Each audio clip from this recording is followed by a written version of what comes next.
I'm Dave, founder of Halloween Year Round, and I'm coming to you from a child's bedroom because either I was working on something in here, accidentally died, and my ghost is now trapped in this room for all eternity, or I was out of places to record that are quiet in this house.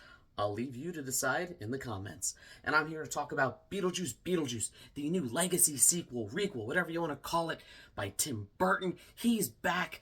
I know he's been doing movies for like the last 10, 15 years, but it really feels like he's back.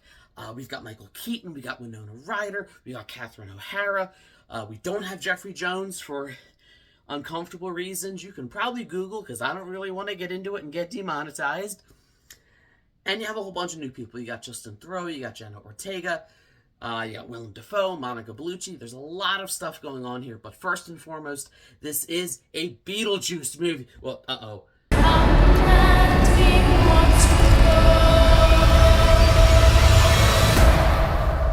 The juice is loose. First and foremost, I am going to get into spoilers. So, if you haven't seen the movie, or you don't mind it being spoiled for you, I'll put a link in the description to the spoiler-free written review I did. Now that's out of the way, let's talk about Beetlejuice. I already said it once. Well, actually, I said it 3 times. There's a rule on that. Anyways, there's a lot I liked about this movie. There's a lot I didn't like. I would describe it as I liked it. I don't love it. As far as legacy sequels go, I found it better than most. That being said, I usually hate legacy sequels, so it's kind of setting the bar low for like this to be above it. That being said, I absolutely love the cast in this. Michael Keaton is on top of his game. He's amazing. He's in it a little bit more than he was in the first movie, but he's not really the main character, and I kind of like that he's not. He kind of just comes in, does his thing, and he may be over 70 years old, but with that makeup on and with the amount of energy that Michael Keaton still has, you don't even notice it. He is just Beetlejuice. You also have Lydia coming back, Winona Ryder. I really like the idea that she's like this famous like TV psychic, and I almost wish we saw more of her kind of doing that world and doing that career than we did. We only really get it at the very beginning. Her boyfriend Justin Theroux, pretty much from the very beginning, you can tell he's a piece of something. But it's entertaining to watch Beetlejuice to watch him just torment him. And he kind of fits in, I think, well with that world and that vibe. He's very much in the same vein as like an Otho, only even more annoying and kind of more despicable, because Otho at least was like genuinely interested in the paranormal. This guy is just a leech, and like you can kind of tell from the start. Jenna Ortega, she's pretty much just doing the Wednesday thing, only less robotic almost. Oh, I'm sorry, I was not that big a fan of Wednesday, and I'm sorry if you were, and if you really liked it, you're probably not going to like when I do the Tim Burton rankings video coming up, because that one doesn't go very high. But anyways, I think she plays it really well, even though her whole subplot of like having the ghost boyfriend, who's pretty obviously a ghost from the start, it felt very Ghostbusters Frozen Empire. For those of you who saw that, spoilers for that movie. You've got Catherine O'Hara, who I love in everything. She's great as the mom in Home Alone. She's great in Nightmare Before Christmas.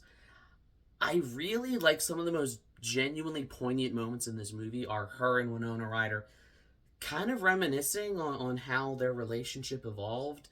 And in a weird way, it almost mirrored how, like, when you grow up and you realize that, like, you've become your parents, something that me, as a parent to 2 children, am kind of struggling with too, so that was very relatable. And I just love the 2 of them and their chemistry together.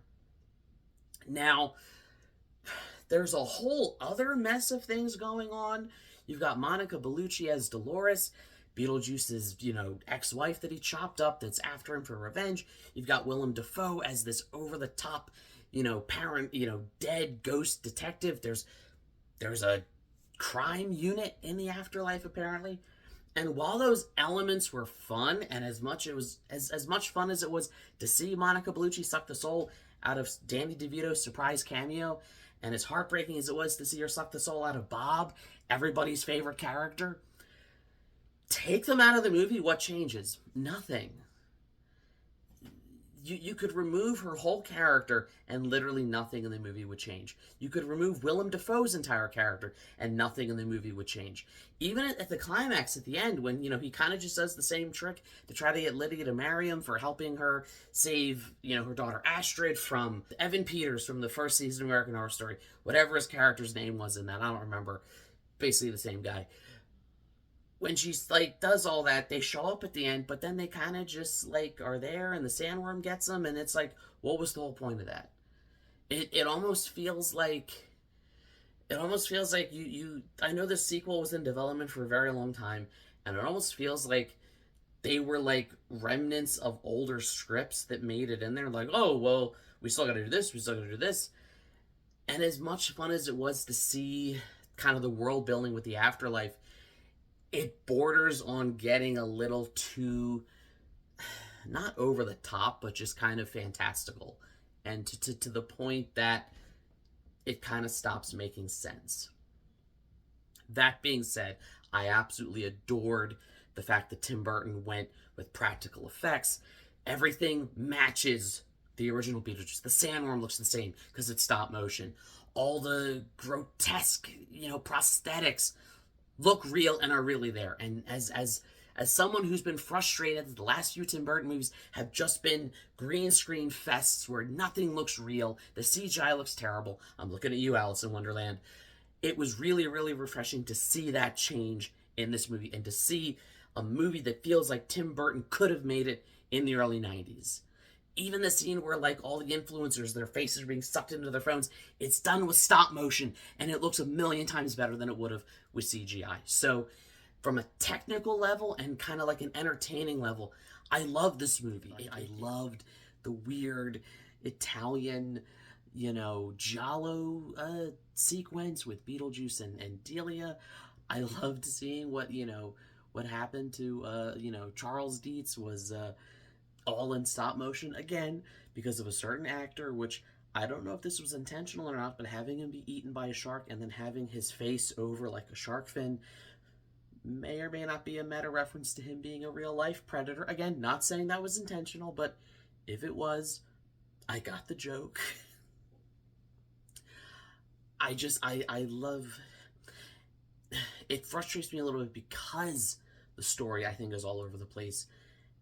And I love everything else about it. I love how it's put together. Third act. Let's talk about it. Not everything really adds up in the end. I feel like it's like you have all these storylines running and they kind of try to converge and it doesn't quite mesh together. So that's why you have Dolores just kind of being eliminated quickly. You have this weird sequence at the end, the dream sequence, which I picked up on. That was the Carrie music. I don't know who else did.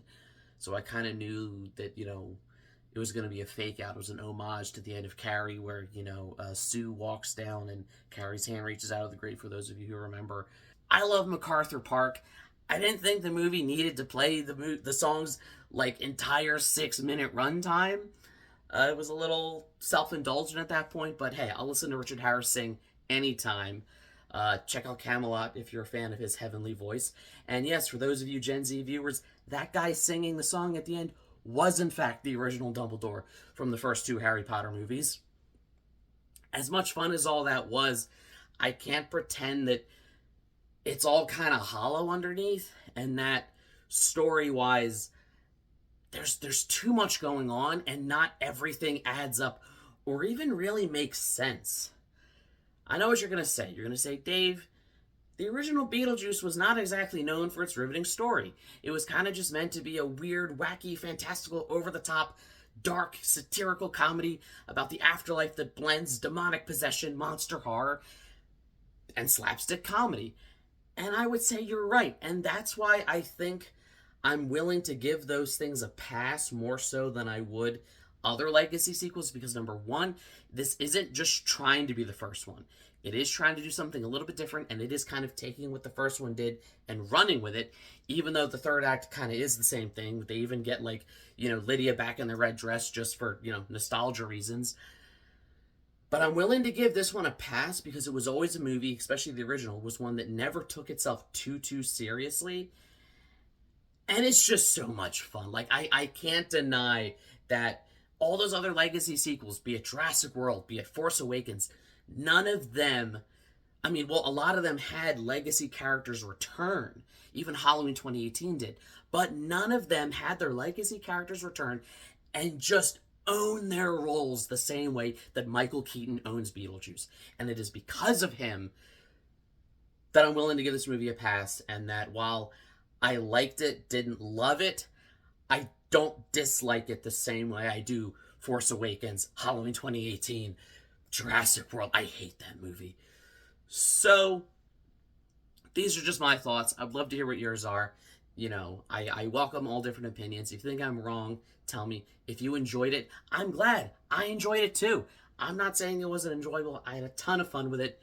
And I am so glad to see, it was heartwarming to hear the Danny Elfman score, and to see Tim Burton's name, and to hear behind the scenes that this movie revitalized him as a director. And I hope that he goes from this and makes a bunch more great movies in the same vein that he did back in the 80s and 90s. But hey, that's just me. Like, share, subscribe, all the YouTube stuff. If you don't, you may end up getting trapped in a model town built by the Maitlands, who were also kind of explained away with the throwaway line, which they kind of had to because they aged 36 years and ghosts don't age. And as always, every day is Halloween.